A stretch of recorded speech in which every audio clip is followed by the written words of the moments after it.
Thank you, and thanks to the library for hosting this afternoon's talk. My first slide, I have to apologize. The D on Moosehead dropped down, and I think it's a matter of, I changed fonts to make sure it was big enough for everybody to see. And I got plenty of room on this side to move the slide over, but c'est la vie. How many of you have been to Moosehead Lake? Oh, that's like 99%. Good. So you all recognize the map, and I don't usually start with this slide, but I thought it might be helpful to get everyone oriented as to what we're looking at. So just a reminder, at the top of Moosehead, I have a pointer, but the problem is when you point it at a screen like this, the red dot doesn't show. It disappears. So it's a little bit of a liability here. But if you follow Moosehead Lake up and then it splits at the top, that's Northeast Carry at the top right and Northwest Carry or Subumuk at the top left. Then the more open stretch is called North Bay, and it comes down to a narrow point with islands, and the darker spot on the left is Rockwood, and that's opposite Mount Kineo, which is a very recognizable landmark. And then it follows down through Lily Bay and Spencer Bay, and the two bigger islands are Sugar Island on the right and Deer Island on the left. And then it goes down to Beaver Cove and down to Greenville at the bottom. So I'm going to back up here. No, I'm going the wrong way. It's either the up arrow or the down arrow.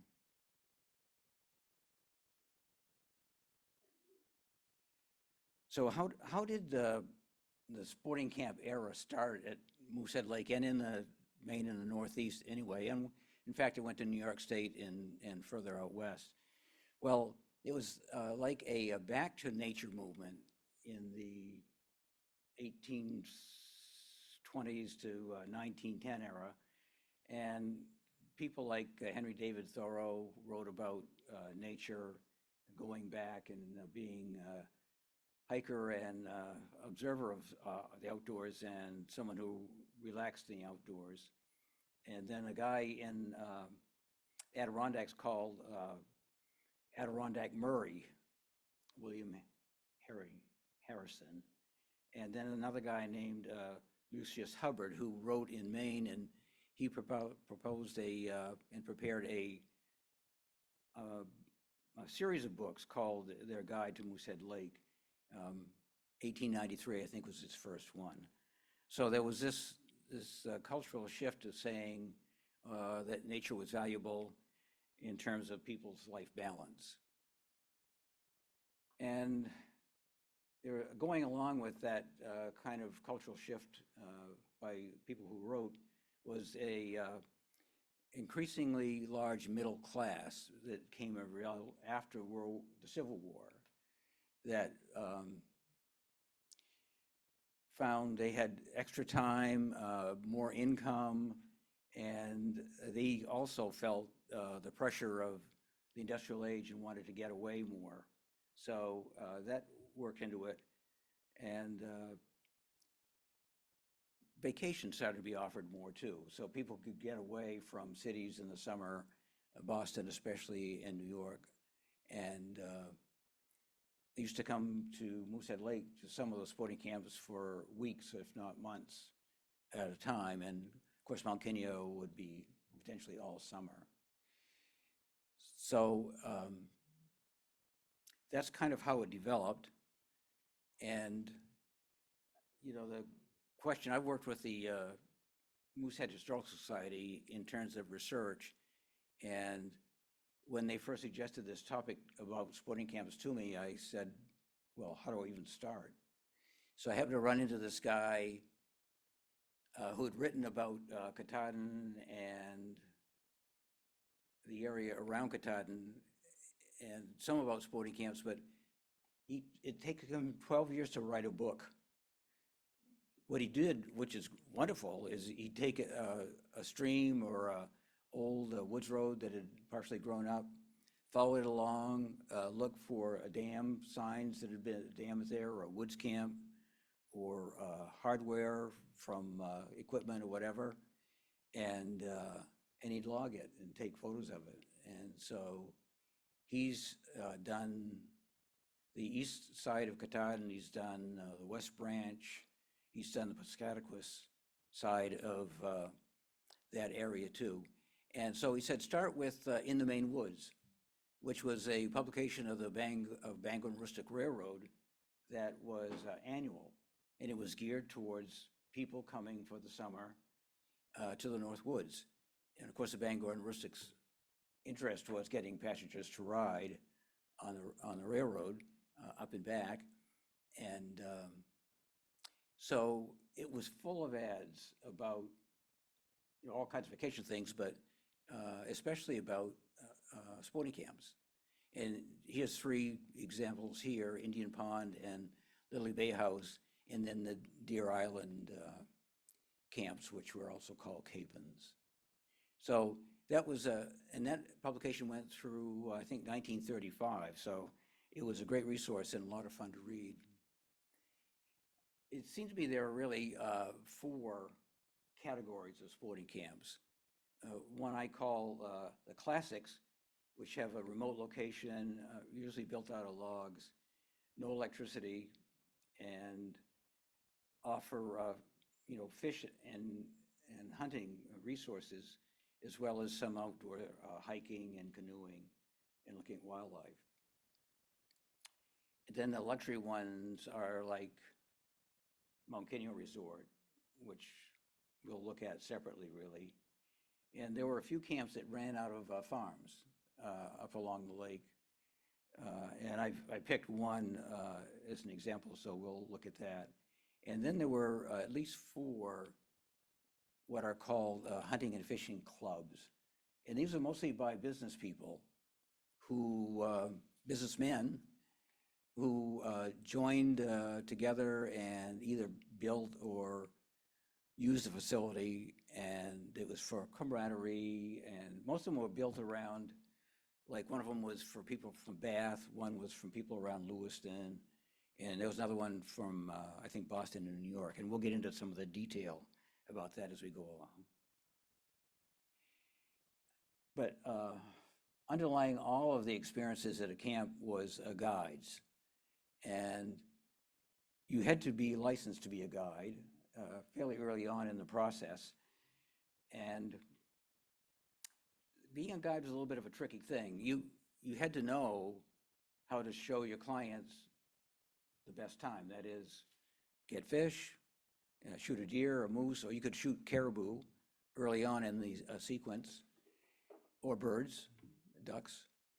And yet those clients that were paying their fees were people who had some pretty good egos, because they were successful business people with long vacations.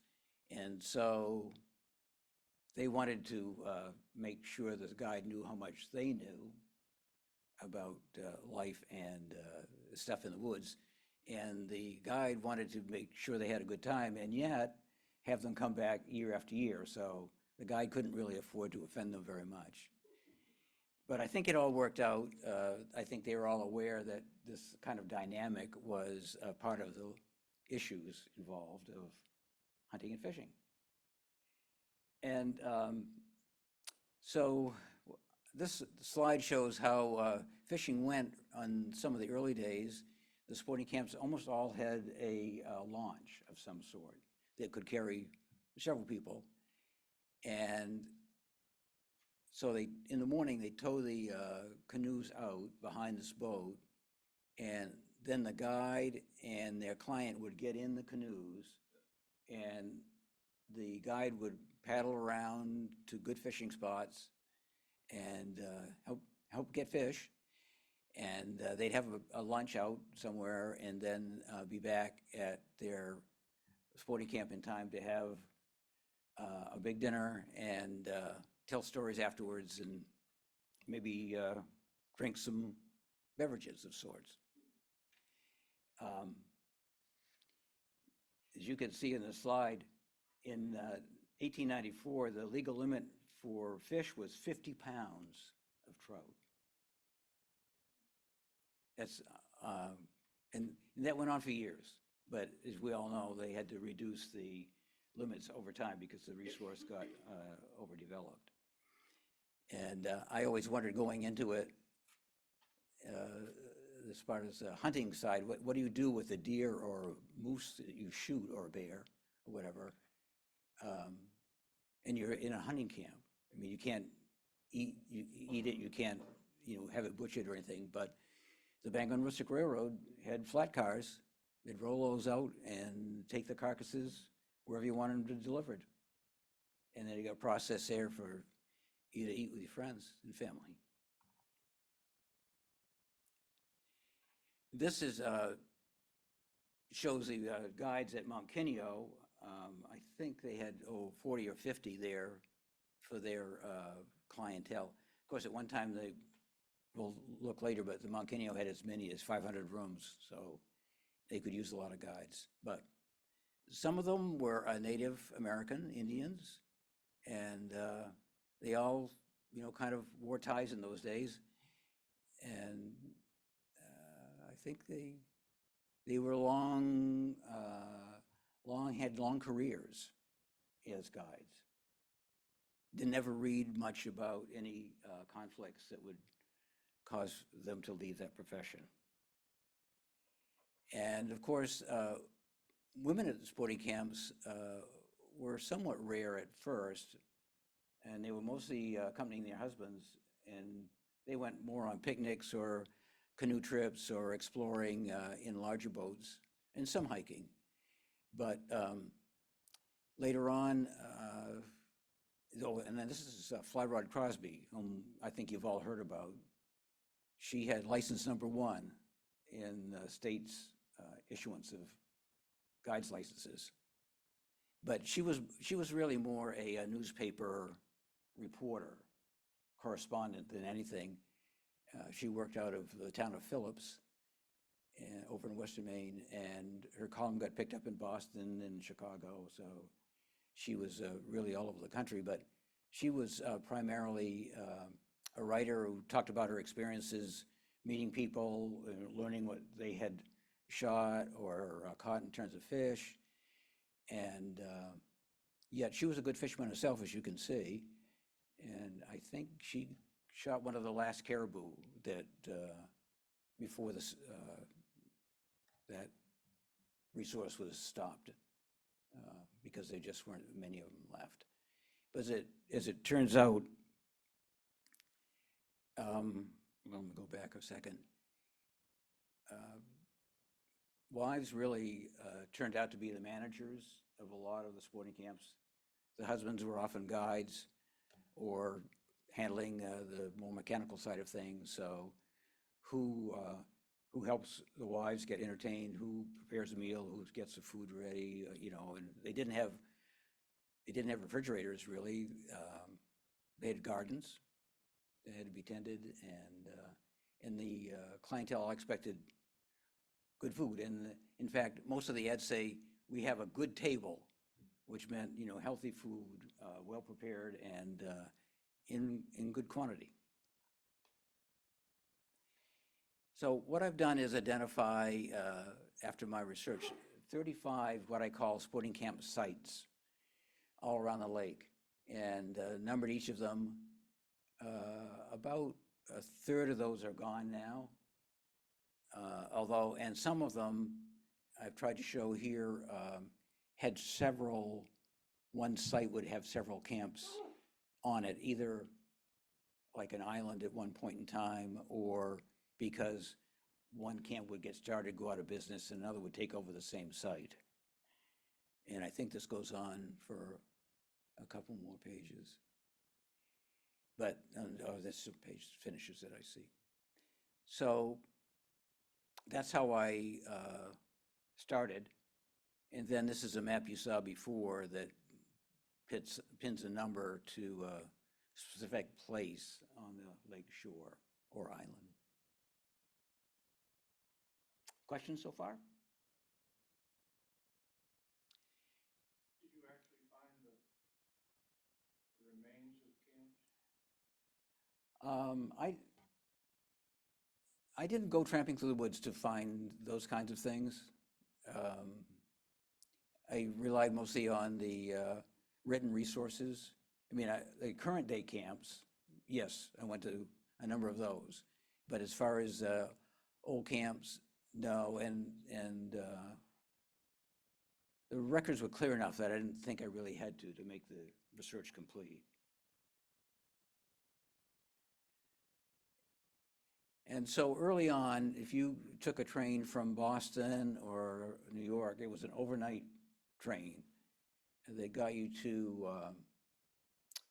well, either up around Bingham to come across to Moosehead Lake that way, or up to Bangor, and then take Bangor-Piscataquis River train up as far as, oh, probably Dover, and then you had to take a stage after that. And when you got to the lake, of course, there were no roads around it, so you had to take a steamboat. And I guess most of you recognize the Katahdin on the right. And you can also see that it was owned by the Colbert Steamboat Company, and they had at least four other steamboats that did somewhat the same thing. And then the other slide shows the steamers that were at, that one says for Lily Bay, but those are smaller steamers that actually went to the sporting camps and took people there on the lake. They didn't go from one end of the lake to the other with freight that much or with supplies. So there were kind of two categories of vessels. The really large steamboats that ran, oh, I don't know, 100 to 200 feet, and then the smaller ones, which were probably 60 to 80 feet. I have a question. Yeah. Are there any camps up there now that are on the site of some of those early ones? Oh, yes. Can you name a couple? If we were to go up there, like. Yeah. Well, some of those that are there that have always been there are like the Birches, have been there a long time, and Wilson's, and Tom Hegan, and Gray Ghost, yes. Maynard's, yeah, on the Moose River, yeah. And there are several on, well, and then on the east side, it used to be one of the second Roach Pond camps. It's now called Meadow Whistler. That's a part of the Appalachian Mountain Club. But I'll get into those, and we'll have a lot of those coming up. And this is the Maine Central Railroad. There was eventually a railroad line that came from Bingham across to Rockwood. And you can see just the profile of Mount Keneo on the left. And if you go up there now, this is where the boat ramp is, the double boat ramp at Rockwood. So it doesn't look at all like this, but it looked very industrial back then in those days. And this shows you both at, this is at Greenville Junction, but there and Rockwood, where the railroad lines and railroad cars and the steamboats and the people all came together, so you could switch transportation modes and move from a train to a steamboat.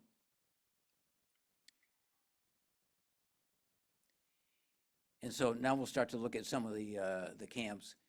On the left is Northeast Cary. That's a very old camp. It's, well, the lower right here is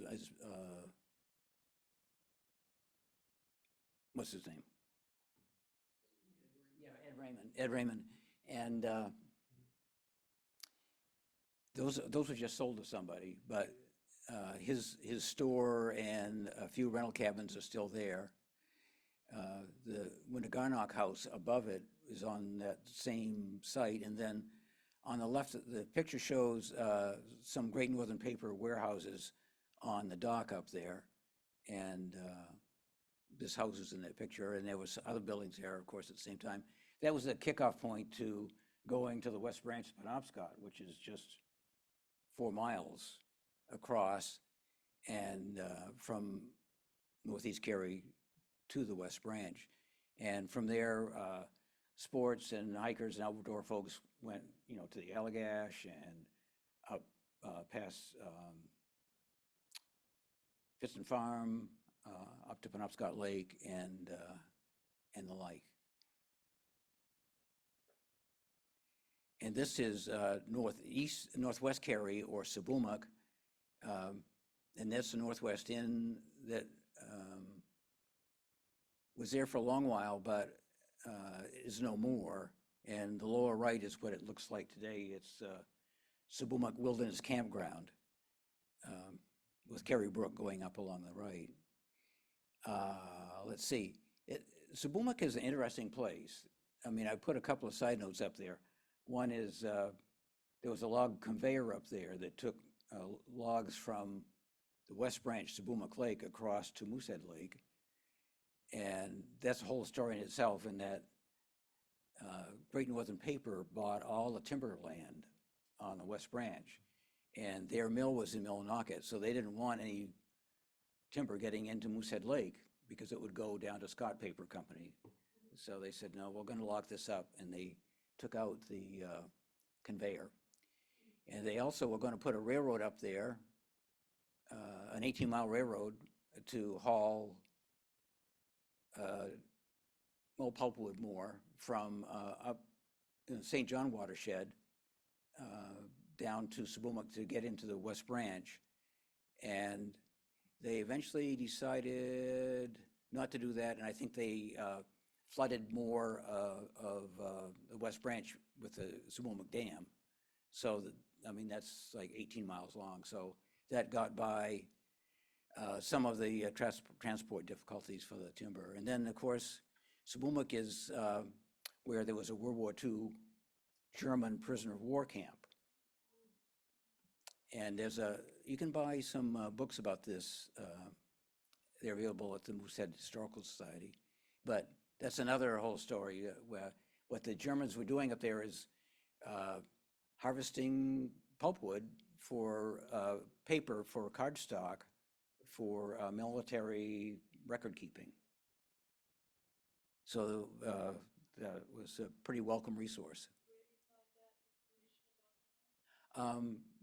There's probably if you just Google it, you can find out some stuff. Yeah, but if you, there's a guy, his name is Everett Parker. He used to write the Moosehead Messenger newspaper, and he's written a book about the railroads, one about Kineo, and one about the prisoner of war camp, and some others besides. So, yeah, not a lot of people heard about it, but there's quite a lot of information about it. He may have done one on the railroads too, I think. And so what I've done here is I'm kind of coming down the the North Bay, and where there aren't too many supporting camps, and then into Rockwood and Spencer Bay in that area, and then we'll go to the southern part of the lake. So this is a supporting camp called Camp Caribou at Ogons. And Ogons is probably 5-6 miles down the west shore from Seboomook. And as you can see, they had a lodge there, and some outbuildings for sleeping, and so it was a typical camp. They all had a living room for gathering, and this is the current owner down there at the right. And if you look at that photo and the one above it, which is from, I can't see the date now, but probably back in the 1920s, it hasn't changed a bit.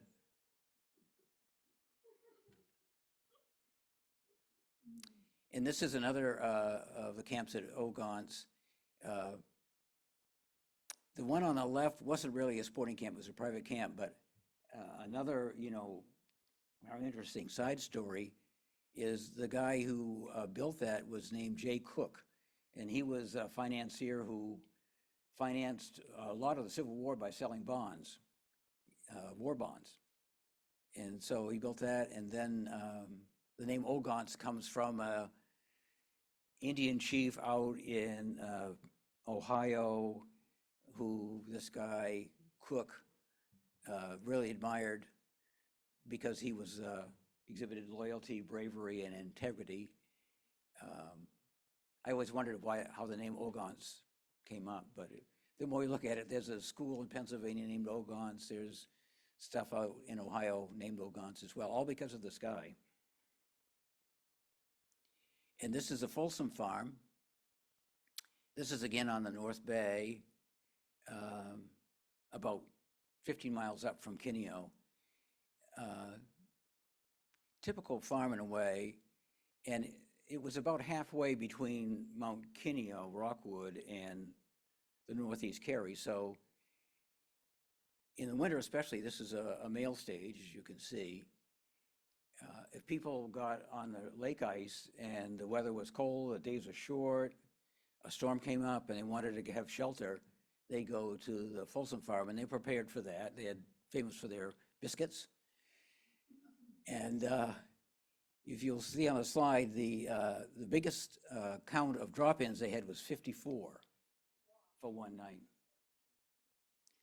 So I'm not sure where they put them all, but they didn't put them out in the snow. And this is Tom Hegan further down on the west shore. I don't know, there must be, this was a former sporting camp, but it's evolved, and now it's kind of like a condominium. The original camps are there, but every owner has to belong to an association, and they hire a manager who rents out the cabins if you want to go there for a shorter time. I mean, they don't offer any services like some of the other camps do, but if you want to rent just a camp on the lake, you could do that. And they have a lodge there too, as you can see.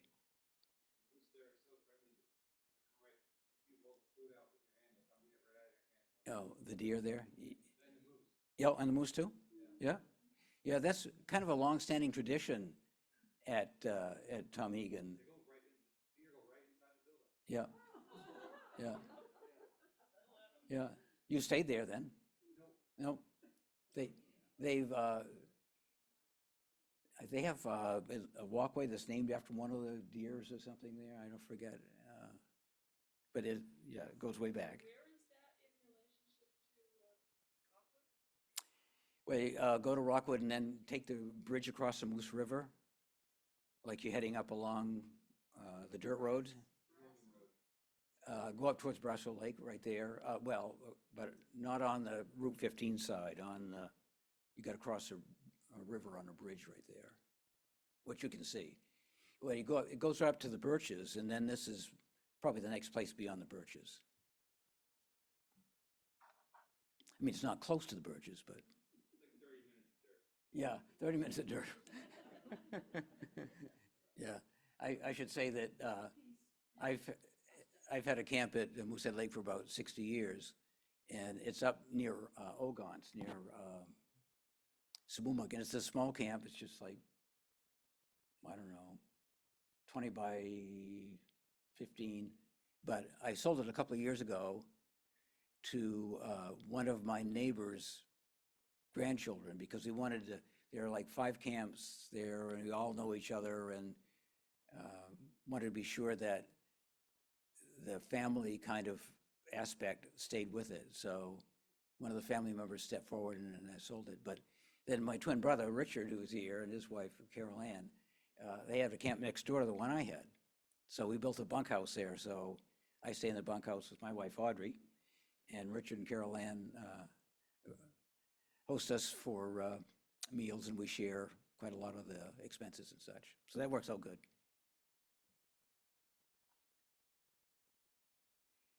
This is Mount Kineo Resort, and there are 5 versions of Mount Kineo. The first one, I put the date, is well, it only lasts about 20 years, and then so the next one is below it, 1848, and then on the upper right, I think if you look closely, if I had my pointer, I think the building on the upper left is the same one that's either the one on the left there on the slide or the one on the far right. The roof lines are similar anyway. And then the 5-story Mount Kineo Resort that shows in this poster view. And this is a view of the whole thing. They had, of course, had a breakwater and then dockage, and of course, it's about a mile across to Rockwood, and they had shuttles going back and forth to get people across. There is a land connection, but it's 30 miles of dirt roads from Greenville to get there. Had a problem with fires. They did have a problem with fires. Yeah. Yep, all wood buildings, and I think the big hotel had 500 rooms in the final analysis. I mean, this was like the complete thing. It was owned by the same company that owned the Samoset. Yeah, the Ricker Company, and the same company that owned Poland Spring House up in Poland. So they had steam elevators, they had a dining room that had a couple of 100 people, it had a stable for horse riding, it had a 13-hole golf course, it had yachts for yacht racing, it had guides for fishing, you could do hunting too, I don't know, they had concerts frequently to entertain the people. And this little building here in the front is the yacht club. It's still standing. I'll show a slide that shows the rest of it's gone. No, they had probably, well, yes. It wasn't a steamer in terms of long length and size, but I think they had 3 or 4 of the smaller steamers that mostly took people back and forth to Rockwood, the mile across. And sometimes did touring as well. In the book, one was Daydream, one was Ionetta, one was Patsy, and I think there's another one. So they were well equipped. And this is the farm that went with Mount Kineo to be sure they had enough vegetables and fresh produce for the people who came there. Was that itself on Kenny? Say again? Was that itself on Mount Kenny? No, you can see Kineo on this lower right is about 14 miles away. On land? On land, yep. No, it's on the east shore. So you got to go from Greenville up through Cocajo, around, and then come in that way. Yeah. Is that up towards like the Lily Bay? You go up Oh, past Lily Bay, yeah. Yeah, but you go that way. Yes, yeah. I'm not sure how good the road is. Not many people drive it. I don't think the Folsom Farm has a road to it. It would be like you go in towards, well, I can't think of the name of it now. It's Beaver, something Beaver, I think. But we'll come to that. And this is Mount Kineo, well, pretty much today, although this was taken back in the 70s. The 2 yellow buildings were kind of left over that didn't get burned in one of the fires, but those have been torn down. They tried them out as a treadway in, and that didn't work. So you can see the yacht club is there, and then right along the left side of the peninsula, there are 5 cottages that are pretty good size that are on the National Register of Historic Places, so they'll be protected. Oh, yeah? Really? Yeah, nice. Good spot. And this is the birches. We've talked some about the birches. The birches, you know, you can say what you will. I mean, they're, I think, one of the more successful camps because they've diversified like crazy. And I've listed some of the things they do there in terms of floatplane tours, ATV trails, hiking cross country, fishing, hunting, boat rental, marina, dining room, cabins, guide services, and they operate year-round. Except for maybe mud season, which is a long season this year. And this is, we mentioned before, Gray Ghost and Maynard's, which are across from each other, not far from the Birches, but they're on the Moose River. Gray Ghost, and the site's an old site and used to be a campground, but the current owners have done quite a lot to modernize the camps and diversify the program offerings for people who stay there.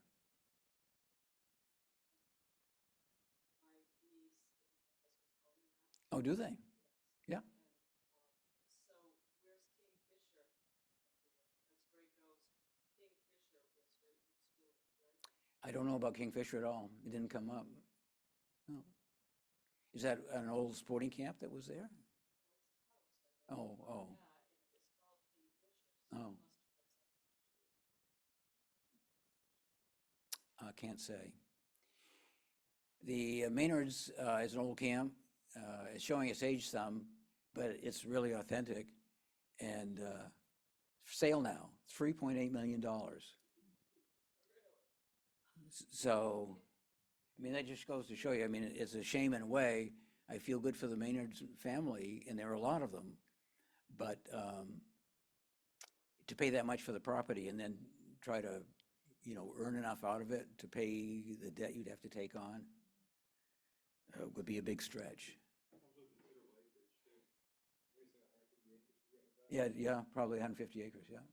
And they also have camps. Yes. Oh, yeah. They don't show well here, but there's probably 15 camps, individual camps. It's just across from the Gray Ghost. Yes, it is. Yeah. Yeah. And this, coming down further now, we're into Rockwood, really. And you can see up here, there's a sequence of owners that have had this site and used it for sporting camps.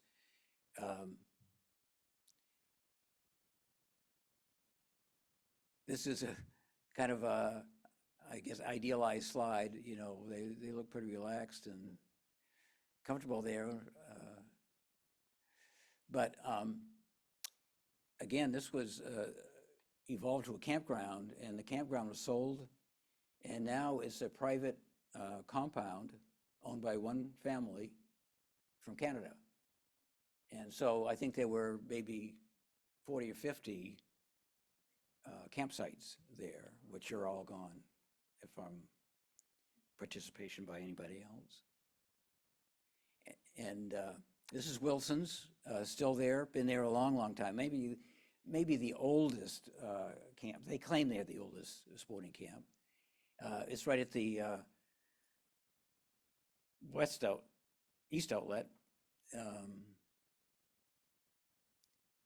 And the biggest building in the lower center has been torn down. That's no longer there. But this is goes back to about, I don't know, did I say that? 1880, maybe earlier. But again, they have a complete offering of services, for hunters and fishermen, especially. I mean, they're right on the East Branch outlet. So you see guide boats, drift boats there all the time, and fly fishermen, and they do well with it. This is Mars Indian Pond Camps. This one no longer exists. It's where the east and west outlets to the Kennebec come together. And there always was a lake there, but the Central Maine Power put in what's called the Harris Dam. I think it's the tallest dam in the state. And it flooded this camp out totally, so no longer there. And that was a well-respected camp that they boasted about, efficiency and cleanliness and food, and it was every review you could see was great. And I put a couple of slides in about the Squaw Mountain Inn. This again is no longer there, but I don't know if you know Hartford's Point there in just south of Rockwood. It's there are 43 camp lots there, and they're all pretty big camps that from a subdivision that was approved when this was all sold off. Squaw Mountain is still going quite well, though. It was bought by the state of Maine to run, and then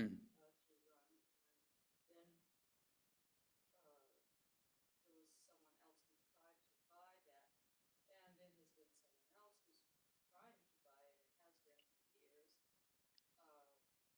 But it's been being run by the Friends of Squaw Mm-hmm. as more or less a family now. Yep. And there's a whole article on it in last month's Downey's. Oh, yeah. Yeah. Everybody heard that? Did you? Oh, Squaw Mountain Inn is now called Squaw Mountain Ski Area, Moose Mountain, I guess. Or did they keep the Squaw Mountain name for the ski area? Yeah. And that's had troubles in terms of financial viability. But a group called the Friends of Squaw Mountain. It's the third highest mountain in Maine. Third highest mountain in Maine. Mm-hmm. And that lodge is still standing, right? If they want to. That lodge is done. It looks pretty. Yeah. It's a lot of work. They had some damage with the big rainstorm, didn't they, last fall or something? You talking about the ski lodge, the small one, the lower mountain? Yeah. Yeah, that's still good. I remember riding to the top on the ski lift, looking down at Moosehead and realizing why they called it Moosehead. Yes. You can see the shape from there. Yeah. I put this slide in. Miller was not really a sporting camp with much variety of guide services offered. He was a publicist and a great character, and he was friends with boxers, and he went to boxing gyms in New York and Boston during the winter, and invited all his boxing friends to come up and train there, and he trained them by having them stack wood and split wood and lift rocks and things like that. And he entertained women pretty well, though, I think he was. But he did things like he put on snowshoes and snowshoed from Greenville to Boston. And he was great friends with Ted Williams. And yes, yeah. He had a fly casting contest with Ted Williams. At least he wanted one. And he said, I can't probably cast a fly as far as Ted Williams can. He said, but I'm a lot more accurate. Anyway, here, I get a charge of this slide. He's helping Jack Dempsey get his snowshoes on, and Dempsey's smoking this big cigar. I said, how's that go with fitness? Maybe I would did too. This is Spencer Pond Camps. I think this one may be on the road that you can get to for Kineo. Yeah. And this is an authentic camp. They actually, you park your car, you put your stuff in the cabin, and then you park your car a couple hundred yards away. And they have rules they like, to have people obey about, no radios, you don't get much cell phone service there probably anyway, but they like to keep it as authentic as they can, go fishing and hunting and hiking. Did it? Oh, it's possible. There were people staying at bridges I ran into last year who family camped there for years, but new people bought the whole thing and tried to keep it. Yep. And this is Sugar Island down near to Greenville. You can see there were 5 or 6 different camps there. It's a big island, it's like 5,000 acres. So there are a lot of campsites, but they evolved. Some of them went through it. They all were pretty similar, except for Eagle Haven was a camp by was for children with polio, and swimming was a big part of their rehabilitation. And Burnt Jacket Point near Bolton Cove, again, this is down near Greenville on the east side of the lake. The Crow's Nest, you can see, is like that 3-story tower on the upper left, and another picture of it on the lower left. And it was first named the Crow's Nest, and then it was named Camp Allagash, but it had nothing to do with Allagash, except that's where they had this is a boys' camp. They had a special trip every year up the Allagash that took maybe 3 weeks. So that's where they got their claim to fame. Capons on Deer Island. Great fishing out there around Deer Island. And they had their own steamboat that came, of course, from Greenville early on. And its benefit to people going up there was that it was about halfway between Greenville and Kineo, or Rockwood. And so if you were, having a sled pulled by horses up across the ice, you'd stop for lunch at Capons and then get back on your sled, and the horses can go up to Kineo for Rockwood for the night. And so they served a lot of food and then had a lot of customers, mail all went through there. But when the railroad came in from Bingham to Rockwood, then they didn't have to make that trip from Greenville anymore. The gear, the food, whatever that was coming in on the railroad came in from Bingham. And so they picked up Bingham and went up to Northeast Cary, let's say, Northwest Cary, instead of coming all the way from Greenville. That hotel burned in '53 and wasn't built again. Mm-hmm. Yes. Yep. Yeah. I think at least 3 of them are still there. Yeah. Yeah. And so these are the sporting camps that were private, and they were, I think, used maybe fishing season and hunting season only. And so what have I got here? Near Rockwood was a comfort club, Camp Comfort Club. I got a slide problem there too. That was mostly fishing, and they kept a logbook that was fun to read. It was funny. They had a lot of jokes in there about who caught fish and who didn't, and who went swimming and who didn't in May. And then the Nighthawk Club was on Sugar Island. I couldn't find any pictures of that. Porcupine Club was on Sugar Island as well. Spencer Bay Club was where, Spencer Bay Camps was, at the mouth of the, I'm sorry, I'm going to get them mixed up here. Spencer Bay Club was at the outlet to Spencer Pond. And the Spencer Bay Club was at the mouth of Spencer Bay. And then up here on the upper right is, I'm sorry. I got to look at my notes here. Spencer Bay Club is at the Narrows. That's the one at the upper right.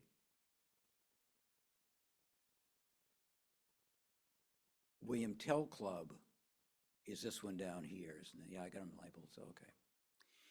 The William Tell, the Spencer Bay Club, there's not much to say about that. They came from Connecticut, and some from Maine, but they were friends of Governor Baxter, and so he was there a lot too. William Tell Club were all out-of-staters. In my book, I guess I got another slide that shows some of that. Here's the Spencer Bay, William Tell Club. They, I guess, were, top notch in the sense that they liked all the trappings. They had their own seal, and they had, in the lower left, they had their own handshake. And you see in the lower left, they had uniforms on too that matched. But, they had a pretty good showing for hunting season. And I don't think the housekeeper showed up that day. I'm not sure about that slide. Oh, criteria? I think you had to be able to pay their fees, which my guess were very high. But they were all businessmen, and they did it out of the Good Old Boys Network.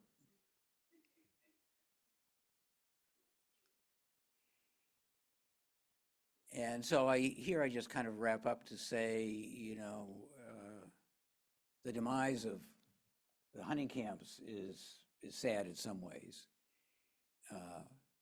But we know, from the way we interact with the woods and the waters these days, you don't need a guide anymore, really, to take you fishing. You got your own boat, you got your own motor, you can go up there for the day and fish, or go up for a short period of time, get your own gear. People may want a mountain bike and stay up there for that. Snowmobiles and ATVs were just unheard of back in the old days. Whitewater rafting is a connection that several of the camps make for their guests. Float plane tours, and of course ice fishing. Those that are open during the winter can make their camps a four-season, pretty much. And whether the question up there a lot is whether to have internet or email service. Some shut it off deliberately. Some are just so remote you can't get it. Although you can get a satellite phone if you can afford that, I suppose. But depends on the experience you want. But, I didn't talk about this part of it very much, but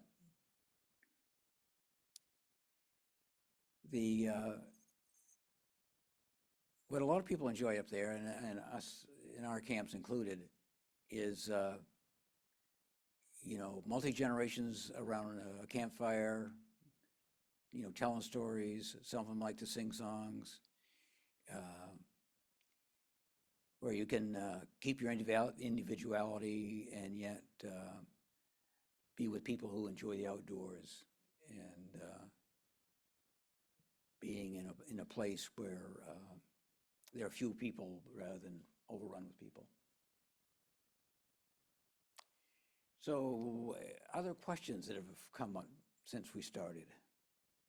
You ever run into anything about the Sportsman's Lodge on Arcadia? There was one. For a while they shared the yacht club.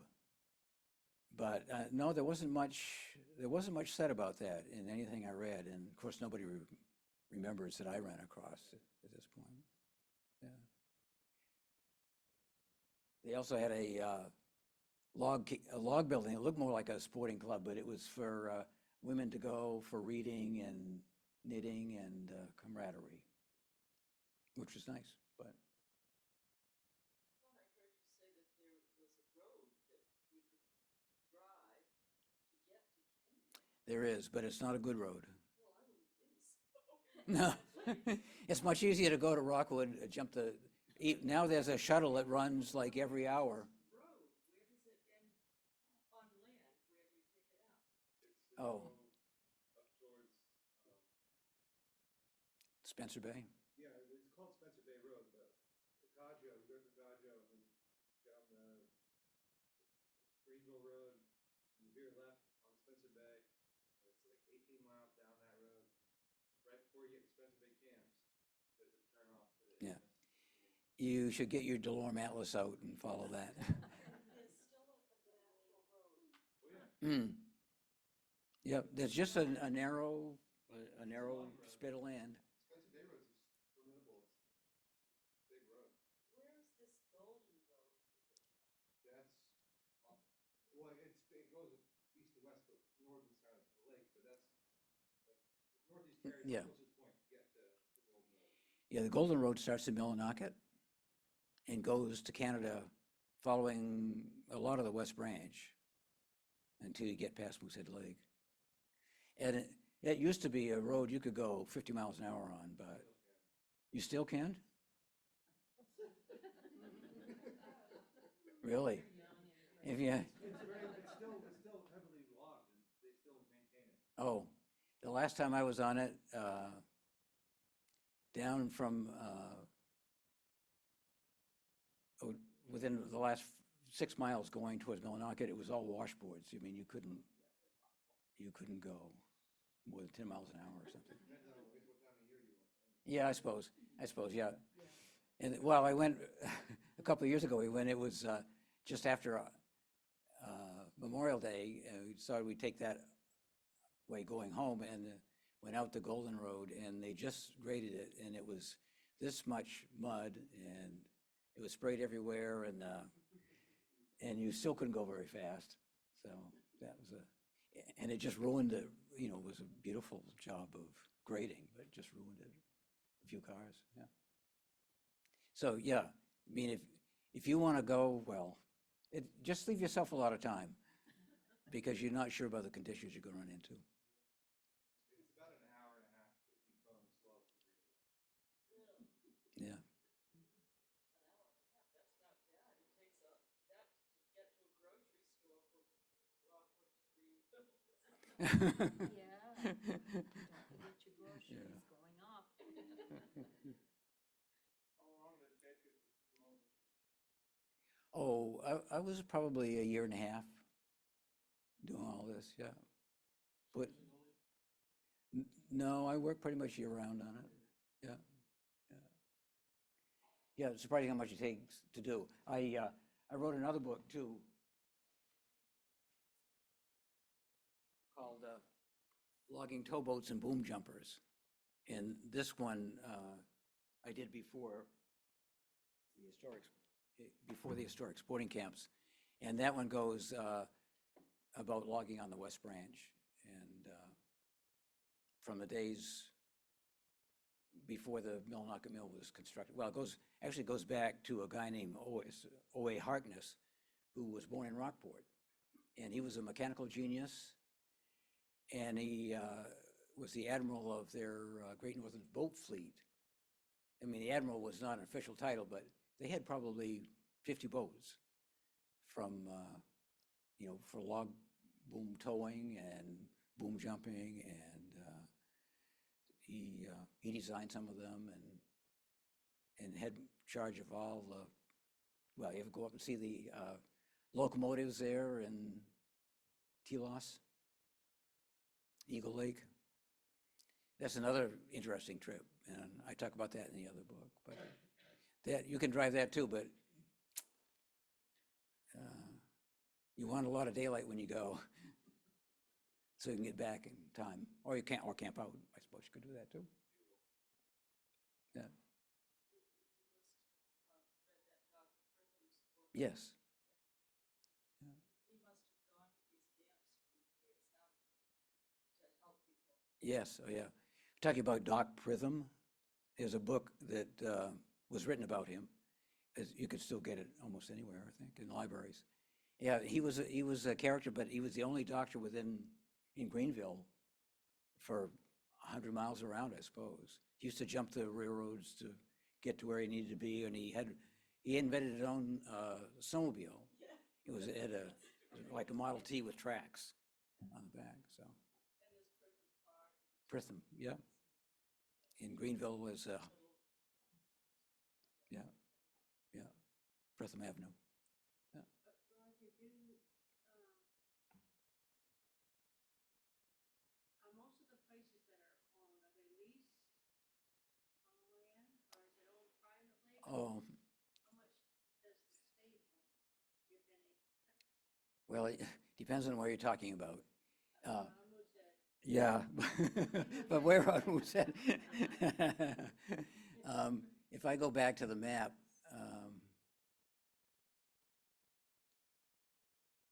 Aren't most of the leases, almost up? They're not issuing new ones? yes, Scott Paper, in terms of individual camps, Scott Paper leased a lot. Our camp was on Scott's land, but they stopped that about in the 70s, 1975 or so. Because you'd build a camp, and then initially I think the lot rents were like $25 a year. This goes back to the 60s. And then it went to like 150.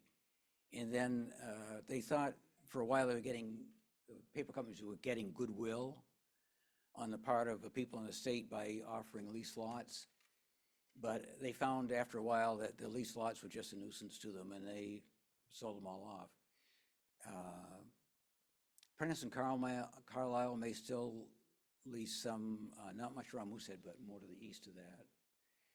But I know they're pulling back from it too. So, and that's a land management company more than a forestry company. Go back to the question that you asked. If on the North Bay, the biggest part up there,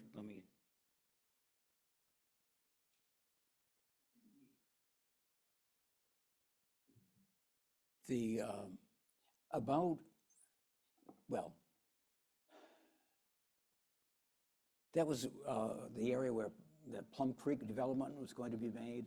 I don't know if you remember that Plum Creek. And they sold their properties to Weyerhaeuser, which is a forestry company. And in between that, there are probably 500,000 or 600,000 acres that have been put aside into conservation land. They can be harvested, but they can't be developed for housing. And that, I think the state had a couple of reasons for that. One, they wanted to cluster housing development more in Rockwood and Greenville instead of along those undeveloped shores. So there are miles of shoreline in the North Bay that have no possibility of being developed. Yeah, and then on Sugar Island,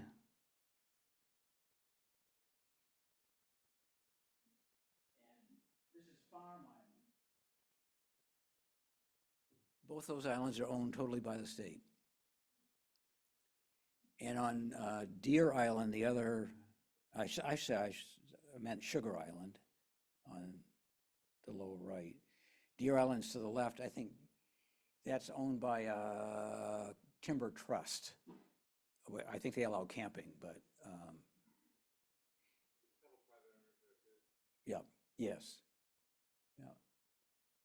So, but when you get down to the bottom part, it's Lily Bay State Park, which is good, but it's that's right in behind. You can see Lily Bay just about a third of the way up on the right.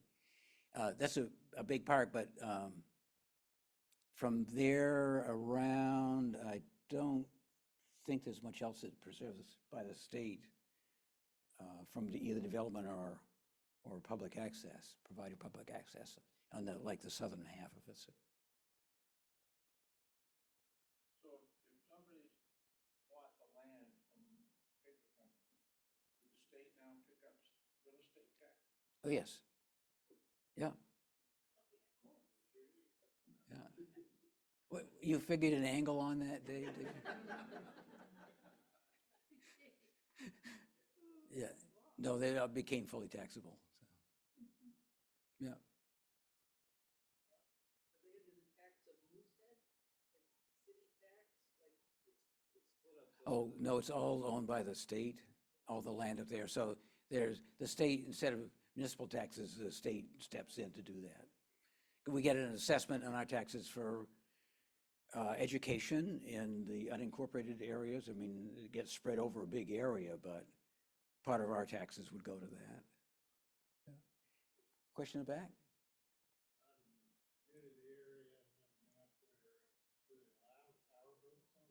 Oh, yes. Yep.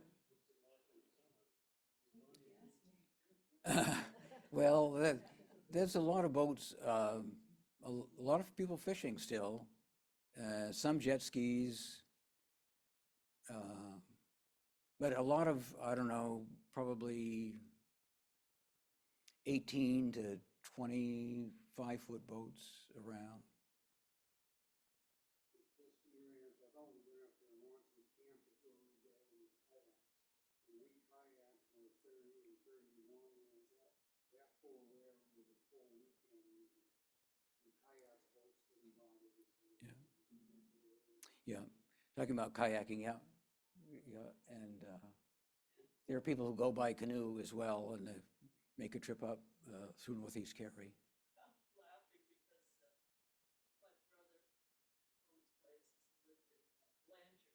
Mhm. And it's like, you can't even go into Greenville. There's so much traffic. Yeah, yeah, this is, Green. yeah, You can be at the north end, you can be at the north end of Moosehead Lake and not see a boat all day. yep. That's true, these days you still can, because it's much less developed. Yeah, But it can get pretty rough on that. it can, Oh. yeah, yeah, Waves and dangerous. yeah. What's the outflow of the lake? It goes to the Kennebec, yeah. Down through Waterville, of course, Augusta. Are there any dams on sections of it? Oh, yes. Yep, yeah. I talked about Mars Indian Pond Camps. There's the Harris Dam there is a big dam. And, yeah, and there are other dams too that on the Kennebec River, south and north of the Forks or Bingham. And those are mostly to impound water for CMP power generation further down. So they have to open up the dams like for the whitewater rafting to take place.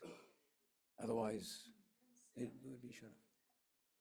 What about salmon? Oh, salmon, well, there's salmon in the lake, of course, landlocked salmon. They have to go upstream, so what do those dams do? Oh, well, in the Kennebec, salmon get stopped in Waterville is a dam. I mean, they truck a few to get them over, but it's not like what you imagine a spawning run would be.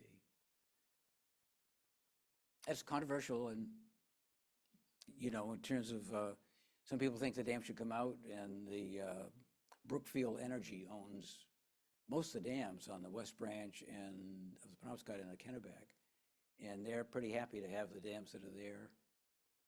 They're not really using hydro energy as much, are they, as Yeah. they are now putting in those windmills up here? No, hydro is green. Good, but what about the windmills that are being, I've heard that they're on the Golden Road, and I know they're Oh, down through Bingham. yeah, oh, yeah. Yeah, yeah.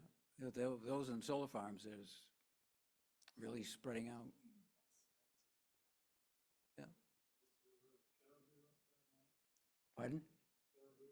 No, they tried to introduce caribou, back in the 70s, up around Katahdin. They thought that was a suitable environment, but they had radio collars on several of them, and they were all, I don't know, died off. Either maybe the food wasn't enough for them or right for them, or probably you know, vehicle strikes and things like that. And some of them just disappeared. So no one's ever talked about bringing them back since that experiment. It seems like it's just not feasible. Bear, oh yes, yeah, yeah, bear everywhere. Yeah. I wondered about the coyotes down here. Seem to be more black and larger than the coyotes that I have seen Mm. here. That are smaller and more red, not a fox either. Yeah. Yeah, I don't know. Some people say you know, there's a wolf interbreeding going on, but. It's a big coyote. Mhm.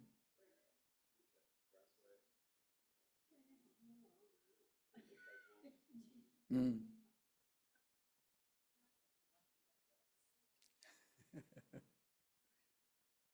Well, thank you very much. Enjoyed speaking with you.